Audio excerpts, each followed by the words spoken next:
observation. The honourable member for... L'honorable député de Saanich Gulf Islands. Merci à ma collègue de circonscription. Alors, Avignon-Lemetti, Madame Matapidia, oui.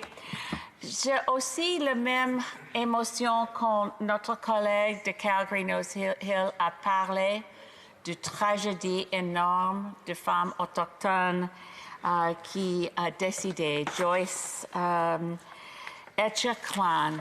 J'ai lu exactement quelques minutes, il y a quelques minutes seulement, les nouvelles qu'il y a une enquête, la décision de congédier une des infirmeries.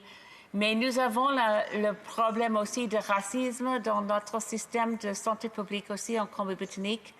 Et Mary-Ellen Turpel-Lafond, une femme très bien connue, avocat, qui est aussi autochtone, qui est maintenant, qui a la gestion d'une enquête en Colombie-Britannique sur le même sujet, mais pas dans une circonstance si affreuse comme là que ma collègue a remarqué.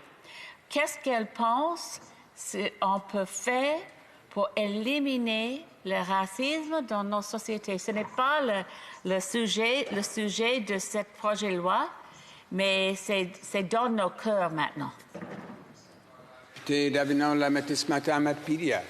Merci à ma collègue pour la question. Je suis contente qu'elle aborde ce sujet-là et je reviens à ce que je disais tout à l'heure. La prorogation a eu plusieurs effets négatifs. J'ai la chance de siéger au comité de sécurité publique où on étudiait le racisme systémique dans les services policiers du Canada. Donc oui, il est présent dans le système de santé, dans les services policiers également et à multitude d'autres endroits.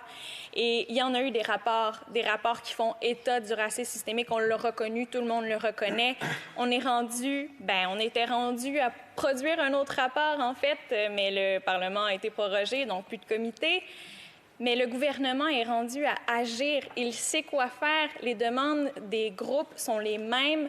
On sait ce qu'il faut faire pour enrayer, ou du moins travailler à enrayer le racisme systémique, mais le gouvernement, faute de scandale, préfère de proroger le Parlement. Questions?